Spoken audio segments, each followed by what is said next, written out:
Olá, amigos, companheiros da jornada. Então vamos iniciar neste momento mais um capítulo do nosso livro que estamos estudando até o momento. Então vamos, antes de iniciar, fechar os nossos olhos, procurar uma respiração lenta e profunda, a fim de higienizar a nossa mente, esquecendo todas as preocupações que todos nós temos e envolvendo-nos com o mundo espiritual. Então vamos agradecer ao Pai pela oportunidade, ao Mestre por estar conosco e aos bondosos amigos que nos instruem e que nos orientam.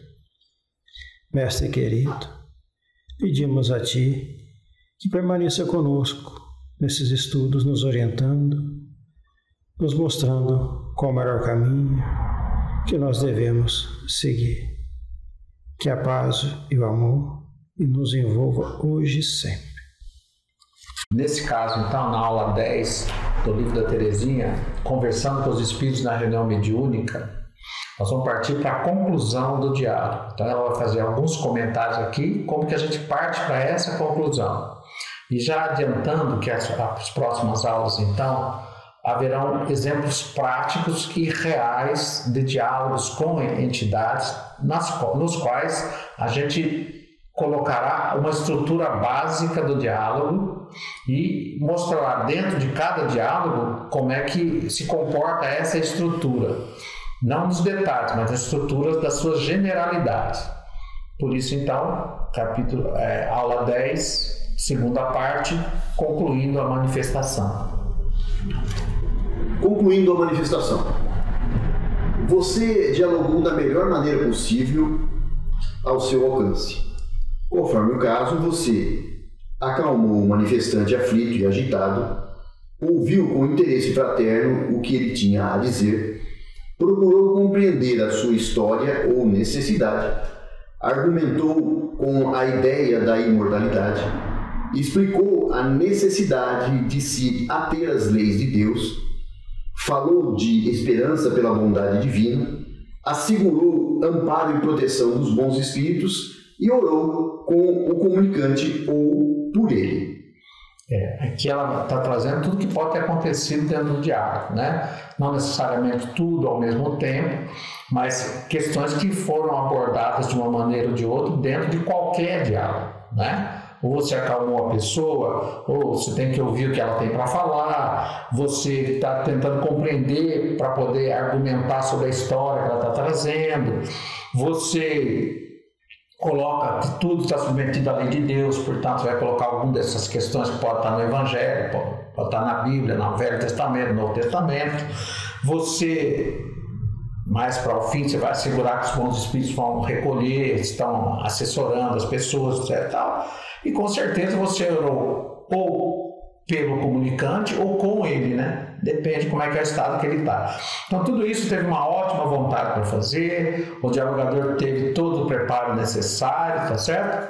Mas algumas coisas podem acontecer. Apesar de toda a sua dedicação para o diálogo, ter feito tudo corretamente dentro daquilo que a gente entende como estrutura ideal do diálogo, mas algumas coisas podem acontecer, né? Então aí segue os procedimentos. Você agiu assim, utilizando o que sabia e como podia, e o manifestante acolheu o seu concurso conforme a sua própria disposição e livre-arbítrio, mostrando aproveitamento ou não na conversação mantida. Aqui que a gente entende que ela tentou dizer, não é? Que nem sempre parece que aquela entidade acolheu aquele diálogo que você teve. Parece que ela sai do mesmo jeito que chegou. E isso necessariamente não é verdade, né? Porque por mais que a pessoa pareça não ter acolhido as informações que foram passadas a ela, com certeza isso causou uma pequena dúvida. Sim, e a gente planta nela aquilo que pode germinar lá na frente. Né? Na frente. Muitas vezes aquele que parece que acolheu tudo que você falou, Se não for nenhuma questão de engodo, de estar tentando disfarçar, não é? É porque com certeza ele deve ter sido trabalhado já em outras várias reuniões, não necessariamente na mesma casa, em outros locais, que foi plantado uma semente um dia e ele foi pensando, voltou outra vez. Então, independente de uma coisa ou outra, a gente deve seguir na nossa meta, que é plantar alguma coisa para que espere germinar, para que a nossa meta de alterar a estrada que essa pessoa está, né? O trajeto, a trajetória dele seja cumprida dentro daquilo que a gente entende como o melhor para ele, não é? Mesmo porque às vezes as pessoas recebem a semente, mas não estão preparadas justamente para que ela fique e dê frutos, né?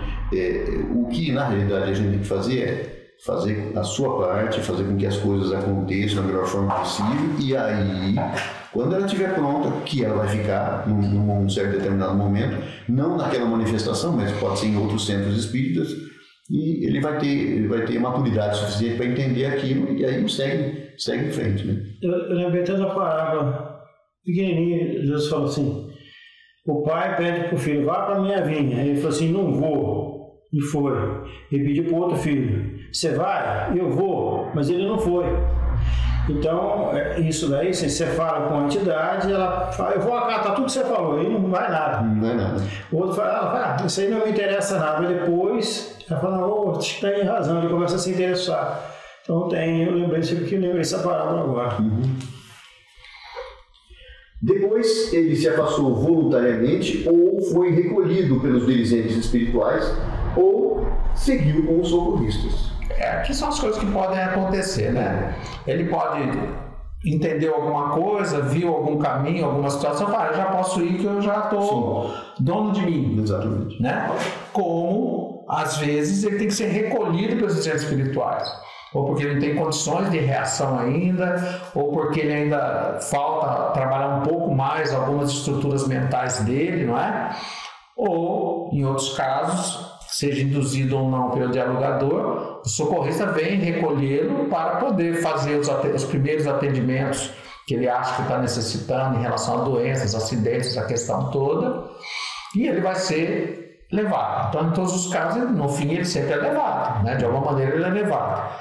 Isso tudo correu adequadamente. Adequadamente, exatamente. Né? Então, não necessariamente vai ser sempre assim redondinho. Redondinho, Isso que tem que explicar, porque às vezes a pessoa fala, eu vou chegar, eu vou conversar com o centro, vou conversar com a pessoa, e aí ela vai aceitar, ou não vai aceitar, ou vai acontecer. Não é bem assim, né? Porque todas as conversas que nós temos encarnados, por exemplo, nem sempre elas se desenvolvem da mesma forma, né? Existem sempre as controvérsias. Né? Se o diálogo fosse redondinho, tivesse tudo em ordem, ia acontecer isso. Por isso que o próximo item a Terezinha vai chamar assim, mas... E aí entra. Exatamente. O que fará você quando o espírito não se dispôs a falar ou não deu sinais de aproveitamento, de esclarecimento ou das vibrações recebidas? Está demorando para se retirar por indecisão ou por querer permanecer além do permitido? Então, o que fazer? Essas questões podem ser colocadas, né? Porque a gente já falou, e depois, quando a gente for ver os exemplos práticos e reais, a gente vai ter noção disso, que cada diálogo ele é único, embora possam apresentar os seus problemas iniciais iguais a outro, mas cada pessoa é uma pessoa, ela sente de um jeito, percebe de um jeito, ouve de um jeito, interpreta de um jeito, então eles não são iguais. A gente fala que eles são iguais na sua estrutura, nos seus detalhes, nas suas peculiaridades, eles não são iguais, nenhum deles. Daí a questão de ter experiência, né? Tá envolvido com a arte espiritual, essa coisa toda. Então essas perguntas são importantes, né? Porque pode chegar, você já fez tudo da melhor maneira possível, tá tudo redondinho, na hora de concluir com a entidade ir embora, não acontece. Parece que não aconteceu nada. E agora, o que eu faço? É aqui que ela vai dar algumas dicas, e note, são dicas, né? Não necessariamente. É uma receita de bolo, faz assim que dá certo, né? Pode-se fazer assim, mas a intuição nessas horas costuma ser das mais importantes, mas são ferramentas importantes que a gente pode utilizar. Então ela diz assim, proceda assim, e aí ela entra. Exatamente. Vamos lá. Proceda-se dessa forma. Explique fraternalmente ao espírito os prejuízos que sua atitude está causando ao médium, o desgaste fluídico, impressões penosas, etc. Ao trabalho da reunião, outros espíritos precisam ser atendidos. Em seguida, peça ao espírito que se afaste. Se for ao final da reunião, informe: o tempo já se esgotou, é preciso encerrar. Aos indecisos, sugira: acompanhe os espíritos socorristas. Informe aos que não estão sendo afastados. Se for permitido pelos mentores, voltará em outra oportunidade. Então, conversará melhor. Se o espírito não lhe atender ao pedido firme, o pensamento do bem, ordene-lhe o afastamento.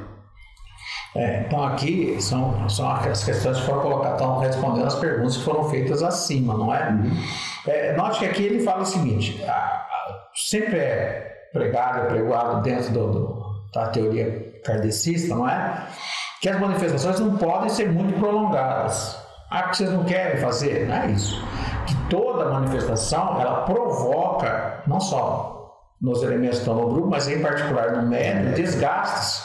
Porque a interação fluídica dessas entidades com o médium vai fazer com que ele somatize algumas questões que nem são deles. Mas pode, por exemplo, disparar o coração, porque o cara teve lá um ataque cardíaco, não sei. Mas aí, quando tem a aproximação dessa entidade e o médium está inteirado com aquela entidade, a mente dele está pensando naquilo, logo o corpo vai reagir. Não como um ataque cardíaco, mas se a pessoa já tem tendências, né, pode até agravar um pouquinho. Por isso que se pede que a pessoa tenha saúde mínima para essas questões. E olha, se ele fica muito tempo ali usufruindo daquele ambiente, em contato com o médium, isso provoca um grande desgaste, que depois a recuperação pode ser mais difícil, né? Pode ter consequências. O que ela coloca aqui, não é? Desgaste fluídico e impressões penosas. Exatamente. De um acidente, de um assassinato, coisa desse tipo, desnecessário, né? E também, porque se cada espírito ficar 50 minutos, você não atende ninguém. Não, o médium também se arrebenta. Aí você imagina que tem várias entidades a serem atendidas, a gente fala numa reunião de 45 a 50 minutos, não é? E uma entidade só toma o tempo todo. Então todas essas questões têm que ser colocadas ao espírito, né? Então estamos dizendo para explicar para ele que os 10, 15 minutos são quase suficientes para a gente conseguir colocar alguma coisa, alterar algum procedimento, né? Lembrando que o médium também deve fazer um trabalho geralmente uma vez por semana, né? Como trabalhador máximo, no máximo estourando 2, justamente por isso, pela situação de desgaste que ocorre. E aí, essas outras informações que ela passa aqui, né? Olha, eu entendo. Aí você já viu que o negócio está enrolando, tem entidades que vêm e ficam enrolando, que quer conversar, são prolixos, né? Fica ali. Olha, o que tinha que colocar já colocou, as equipes espirituais já deram notícia, já tá bom, né? Então fala, o tempo esgotou e eu preciso encerrar. Como faz em qualquer lugar, né? Você tá no fim do expediente, quase lá, vem um cara, começa a contar a história, e uma história que você vê que não vai dar em nada, fala, tá dando meu horário ali, eu preciso fechar, coisa e tal, né? De novo, da casa é um caso. Aqui nós estamos falando em generalidades. No geral acontece isso. Às vezes tem entidade que precisa um pouquinho mais, aí entidade que com um pouquinho de tempo você consegue já resolver o problema, né? E numa reunião mediúnica é mais ou menos balanceado isso. É que no fim sempre dá mais ou menos umas 3 manifestações por médium, na média, e o tempo vai dar 10 minutos. Na média. Na média, né? Sempre vai dar mais ou menos isso. Mais ou menos, mas na média geralmente é 10 minutos mesmo. Aí ela ainda fala dos indecisos, que aí é uma indução do dialogador, que ele acompanha os socorristas, né? Que são, pode ser ambulância, pode ser enfermeiro, pode ser qualquer pessoa ali que vai aparecer, que vai ser construída para ela, para que ela vá, porque ela não tem condições ainda, não é?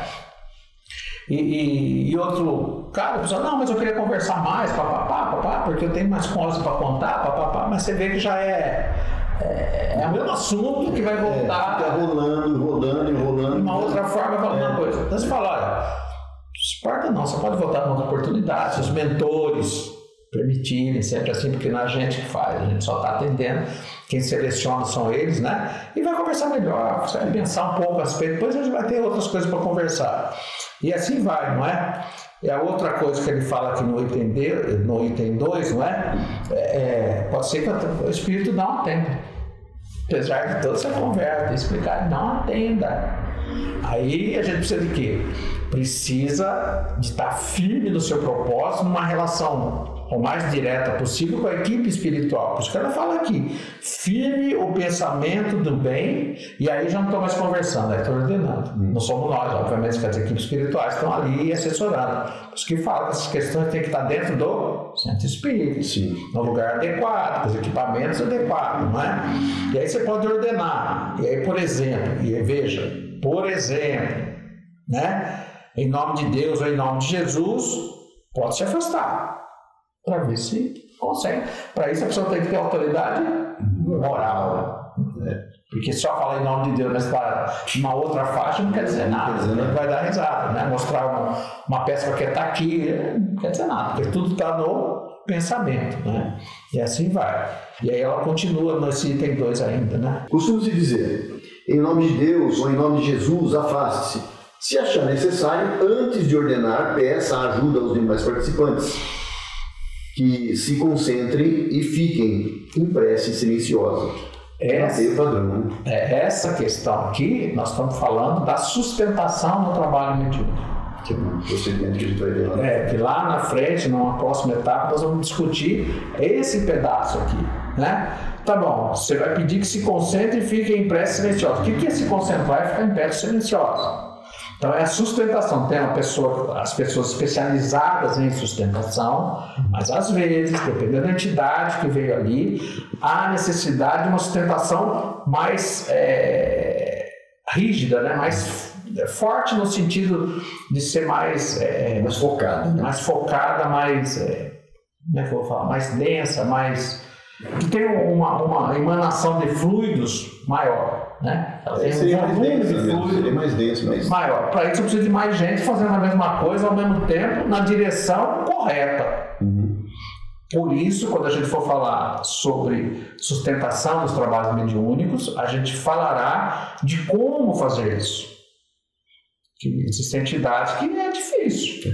Né? Não são todos que são assim, papá, conversou 2 minutinhos e vai embora, você pede em nome de Deus e vai embora, às vezes não vai, porque a sustentação não está suficiente para que você consiga impingir nessa entidade as questões do afastamento. Ali. Então você precisa trabalhar a sustentação. Por isso a estrutura tem que estar bem harmônica. E não raro, quando tem uma entidade de um caráter mais difícil, estou dizendo caráter psicológico mais difícil para aquele instante, as outras manifestações, a mãe, parece que os outros médios até param com as manifestações, focar, que a equipe quer que concentre naquela. Exatamente. Mas concentrar com método, adequadamente, porque senão a gente não consegue o objetivo, que naquele instante é que acabe aquela manifestação, né? Mas existe outro jeito de você fazer também, quando é possível. Por exemplo, vamos lá. Você também pode pedir ao médium que se desconcentre, interrompendo a comunicação e voltando ao estado normal. É uma opção. É uma opção, que também não é imediata, né? Normalmente se chama o médium pelo nome, porque o nome tem uma força muito grande para a pessoa, né? Porque às vezes está muito envolvido, se chama pelo nome da pessoa. Fulano, desconecta. Vamos deixar, essa entidade está sendo atendida, ele está envolvido naqueles fluidos ainda, vamos interromper essa comunicação, mantenha a respiração adequadamente, ritmadamente, pense no bem, vamos pensar em outras questões que estão acontecendo, nós estamos aqui no trabalho mediúnico, vamos respirando e tal. Em vários casos ele se desconecta dela. Ela não quer se conectar, mas ele se desconecta e daí então ela é levada. O plano espiritual se prontifica. É um jeito de fazer também, né? Mas tem mais um. Passes dispersivos, diminuindo o contingente de fluidos que podem favorecer a interrupção do trânsito. Essa é outra coisa, né? Então os passes dispersivos, né? Que são dados nessa região, aqui atrás, né? Porque às vezes tem excesso de fluido que já está contaminado, vamos dizer assim, né? Pela entidade espiritual, mais o fluido do médium, e é difícil para você conseguir dispersar aquilo sozinho. Então, é como se fosse uma água suja, né? Se eu jogar uma água limpa ali, aquilo vai se diluindo, né? A diluição vai ficando maior, né? Então eu vou fazer, sei lá, para não falar que a água suja, eu vou botar açúcar num pouquinho de água assim, fica muito concentrado. Como é que eu desconcentro aquilo? Vou colocando água. Ou se for o contrário, tem um montão de água, coloca só um pouquinho de açúcar, eu não quero mais doce, preciso colocar açúcar. Ou seja, eu tenho que alterar a concentração daquele volume ali. Não é diferente. O dialogador, quando ele vai lá e vai dar o passe, ele está colocando fluidos diferentes daquele que estão ali e vai diluindo aquela concentração daquele fluido que está contaminado pela própria entidade. E isso facilita o desligamento do médium. Você vai conversando com ele, vai dando para dispersar, daqui a pouco ele volta à sua naturalidade, com um certo tempo de recuperação, e a entidade não consegue atuar mais porque esse fluido já está muito diferenciado. Como se fosse um detergente, você vai colocando detergente, ele vai diluindo, no fim tira toda aquela borra, né? Borra, aquele negócio todo e resolve o problema. Vamos então. Se o espírito continua se opondo e não se retira, ore com fervor, pedindo a interferência dos dirigentes espirituais que, por certo, não deixarão de vir lhe prestar a sua ajuda eficiente e decisiva. Para isso, todo aquele preparo que já foi lido nesse capítulo, nessa segunda parte em todo, né? A interação do grupo, a interação do grupo com a equipe espiritual, a certeza que aquela equipe espiritual está ali socorrendo, né? E que as coisas se darão da melhor forma possível, o preparo da sustentação, o preparo do dialogador, o preparo do médium. Quando tudo isso acontece, então as coisas tendem a ficar com uma estabilidade maior. Como se fosse um relógio, né? Trabalhando tudo organizadinho. Aí você pode, com a certeza, pedir interferência dos dirigentes espirituais, que com certeza estão ali interferindo. É que nem sempre depende só deles, porque se dependesse só deles, não precisava de sessão mediúnica. Você tem algumas questões materiais que são necessárias para que essa interferência seja objetiva e real. Vamos fazer uma observação. Eu estou com 30 anos, acho que, de diálogo. 99% não chega até aqui. Uma outra vez eu ouvi, eu presenciei, foi comigo, sendo dialogador, casos assim, mais difíceis. Mas geralmente vai estar naquela primeira fase, que dá tudo redondinho. A maior parte vai tudo redondinho. A pessoa chega, conversa, tal, se encaminha, está saindo tudo bonitinho. Acontece depois, começa a ter entidades um pouco mais problemáticas. Para chegar nesse final aqui que foi lido até agora, e você tem que pedir socorro para a equipe espiritual, é mais difícil. Para quem vai começar a dialogar, com certeza não vai pegar entidades tão difíceis assim. A gente fala de uma certa forma, às vezes até dá medo, nossa, mas então como é que eu faço? Não precisa ter medo, não precisa ter preocupação. Com o tempo você vai adquirindo bagagem, consegue chegar nesse final aqui. Aliás, não precisa chegar nesse ponto de ter que pedir socorro para a equipe espiritual. Por quê? A hora que você ouviu a pessoa, que é a entidade, ela lavou o problema dela, você conseguiu captar e orientar, não tem mais o que fazer, ela vai acabar se afastando. Sempre assim. Não é reforma de bolo, mas exige da gente, do dialogador, a reforma íntima. Se você não tiver isso, se você não começar a se modificar no dia a dia, fica realmente complicado. Então depende muito de cada indivíduo, principalmente nesse caso do dialogador. A reforma íntima é o primeiro grande passo disso daí. Eu acredito que essa última parte acontece mais em sessão de desobsessão, né? Que seriam uns trabalhos mais focados, mais específicos, né?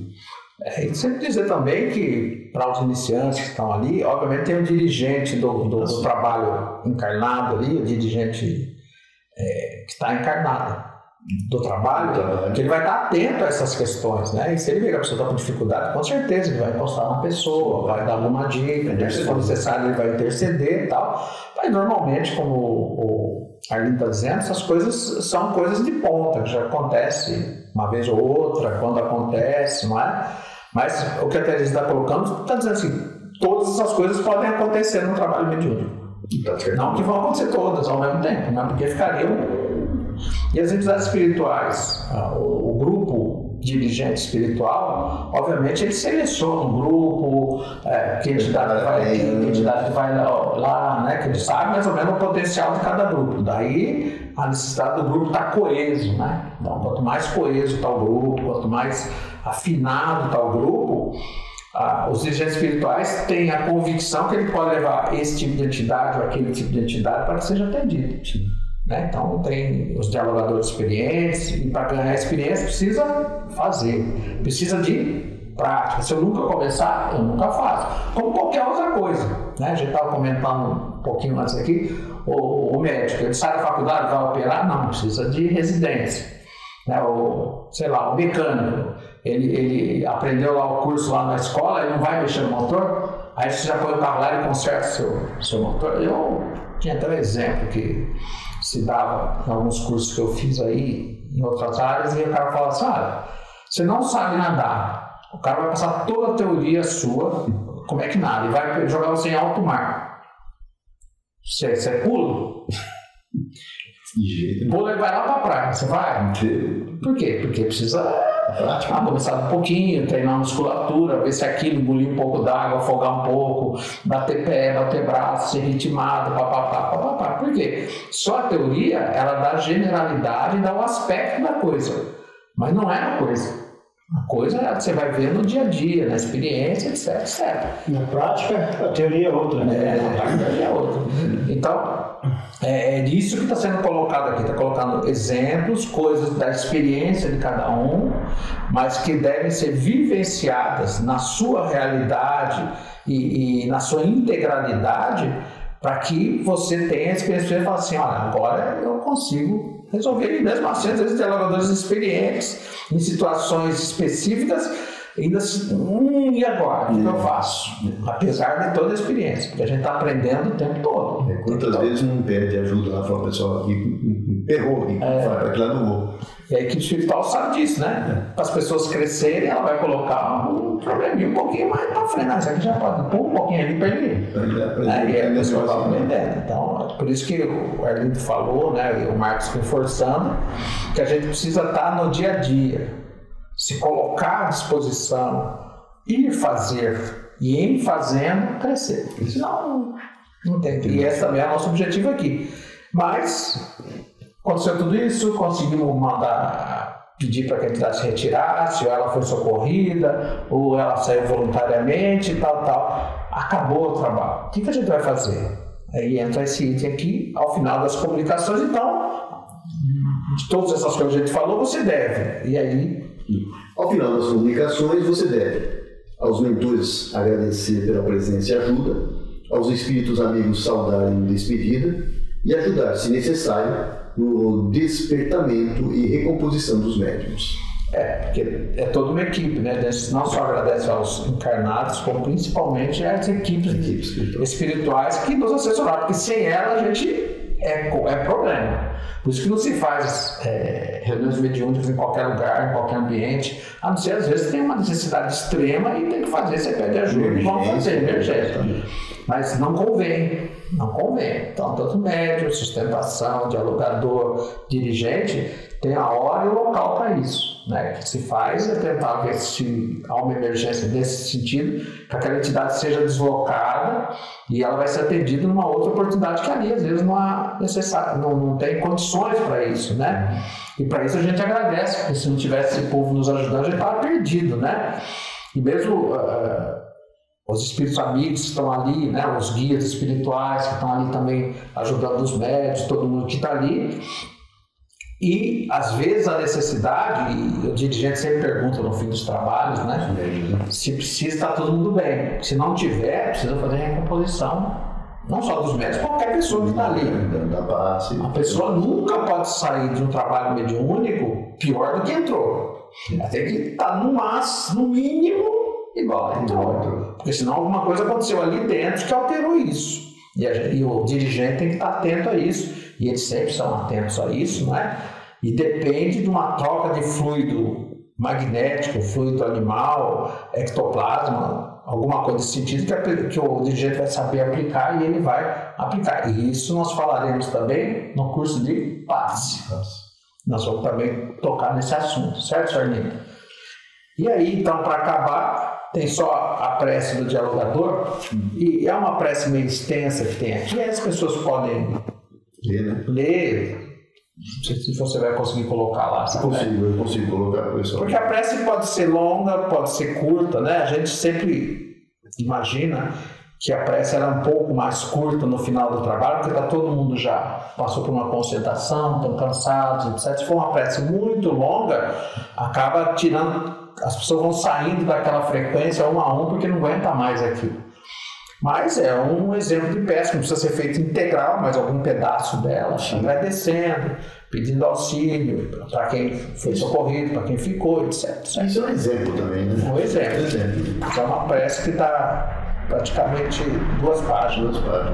Mas dá para fazer pedaço dela, mas sendo de coração e com fé, tranquilamente. Certo?